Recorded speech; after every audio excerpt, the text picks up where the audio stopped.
Il existe 3 types d'interventions chirurgicales de reconstruction de la vessie. La vessie iléale orthotopique, la dérivation continente cutanée ou la dérivation urétéro-iléale selon Bricker. Le but de ces films est de vous encourager à poser des questions et de vous permettre de choisir la dérivation urinaire la plus appropriée à votre situation. Ces films ne remplacent pas le dialogue avec le chirurgien et l'infirmière spécialisée. En connaissant les objectifs et les conséquences de l'intervention, vous vous sentirez plus actif et plus sécurisé. Cette vidéo présente la dérivation selon Bricker. Pour mieux comprendre le déroulement de l'intervention, voici tout d'abord l'anatomie du système urinaire. Le système urinaire se compose des reins, des uretères, de la vessie et de l'urètre. Le rein est constitué des calices et du bassinet. Sa fonction est de filtrer le sang pour éliminer les substances inutiles à l'organisme. Le résultat de cette filtration est l'urine qui se collecte dans le bassinet. L'urine est ensuite transportée vers la vessie par 2 canaux qui s'appellent les uretères.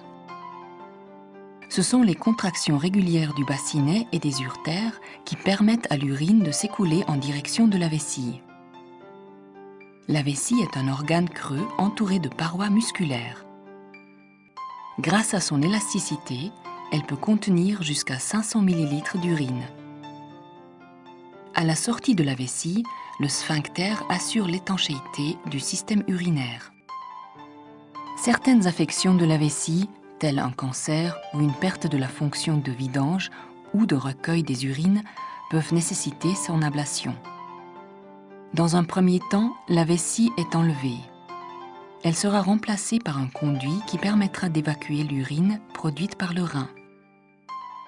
Pour confectionner le conduit, une partie de l'intestin est prélevée. Le segment intestinal prélevé est en forme de tuyau. La continuité de l'intestin est rétablie. L'une des extrémités est fermée, suturée. L'autre est extériorisée et fixée à la peau par des fils. Les 2 uretères sont implantés sur ce conduit qui draine les urines sécrétées par le rein. L'urine s'écoule par l'orifice appelé stomie, visible sur l'abdomen. La stomie n'est pas stérile, elle est de couleur rouge, elle reste humide, c'est une muqueuse. Elle gardera toujours cet aspect-là.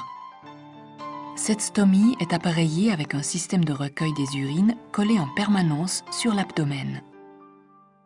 Il existe 2 types d'appareillage. Un système une pièce, la poche se change en moyenne 1 fois tous les 2 jours. Elle se colle directement sur la peau. Un système 2 pièces, la poche se fixe sur un support.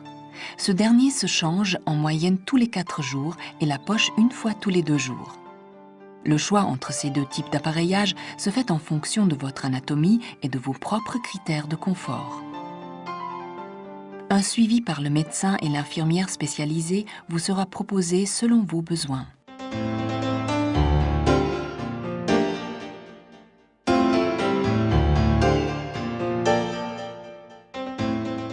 Pour changer l'appareillage de votre stomie, vous avez besoin d'un matériel spécifique. Nous vous conseillons de le préparer avant le soin. Habituellement, la toilette de la stomie est pratiquée devant un lavabo ou lors de la douche. Le changement d'appareillage est effectué dans les toilettes ou la salle de bain en position debout ou assise. Ce soin d'hygiène est enseigné durant le séjour hospitalier. Il est pratiqué tous les jours ou toutes les 48 heures. Cet enseignement, si besoin, peut être poursuivi à la maison avec l'aide d'une infirmière des services d'aide et de soins à domicile. Après avoir vidangé la poche dans les toilettes, elle est décollée en douceur du haut vers le bas, en exerçant une contre-pression avec l'autre main. La stomie et la peau sont lavées simplement à l'eau du robinet ou éventuellement avec un savon neutre. La peau est ensuite soigneusement séchée. Chez l'homme, les poils sont rasés ou coupés si nécessaire.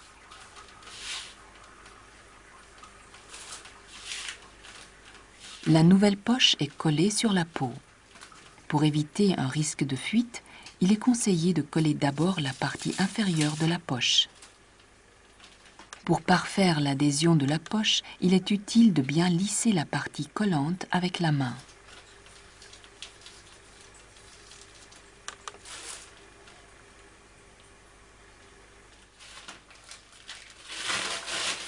La poche doit être vidangée aux toilettes plusieurs fois par jour.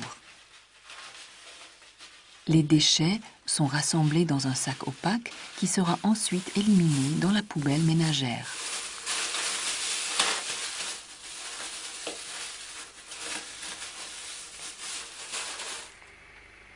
La nuit, un sac collecteur peut être adapté à la poche afin d'éviter les réveils pour la vidanger.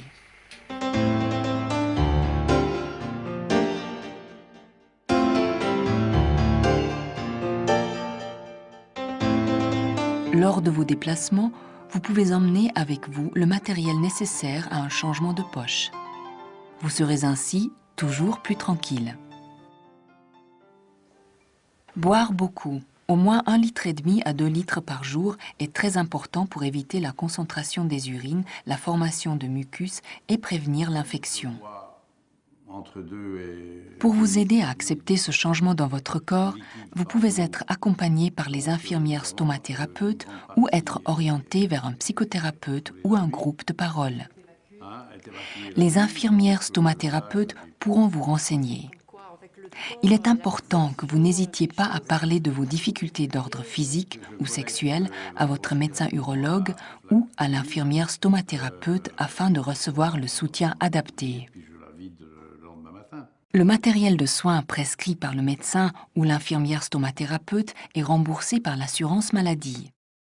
Il peut être commandé à la pharmacie ou auprès de distributeurs spécialisés. Les stomathérapeutes pourront vous renseigner. L'exercice physique ne peut être que bénéfique. Vous pourrez reprendre vos activités sportives et même en découvrir des nouvelles. Vous pouvez aussi, si vous le souhaitez, vous baigner avec la poche en piscine ou à la mer. Les appareillages résistent à l'eau. Vous pouvez aussi faire le tour du monde, quel que soit le type de voyage que vous choisissez. Si vous prenez l'avion, il est toutefois préférable de garder le matériel avec vous en cabine.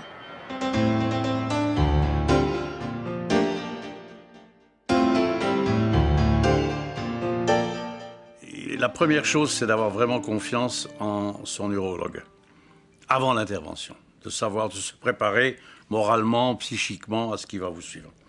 Ensuite, l'intervention d'elle-même, au fond, c'est une chose qui se passe rapidement, on ne réalise rien du tout, et puis on se retrouve en se disant, ben maintenant, il va falloir avoir des soins.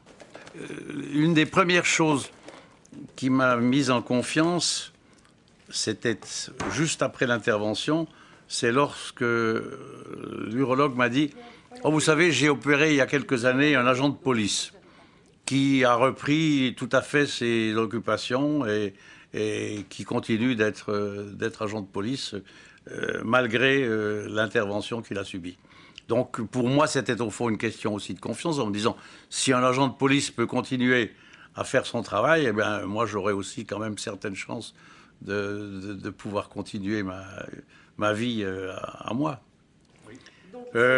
L'adaptation, elle est facile. Vous avez un service très compétent, comme j'ai dit, ici, à l'hôpital cantonal, où depuis 8 ans maintenant, bientôt, chaque mois, je fais un contrôle de ma situation, de ma poche. Je bénéficie de leurs conseils pour des changements, pour des adaptations, pour des problèmes éventuels dermatologiques. Mais si vous voulez, il s'est formé une sorte de complicité entre les infirmières compétentes et puis le patient. On peut se référer à elles dès qu'on a un problème quelconque et je profite toujours de cette visite mensuelle pour faire le bilan.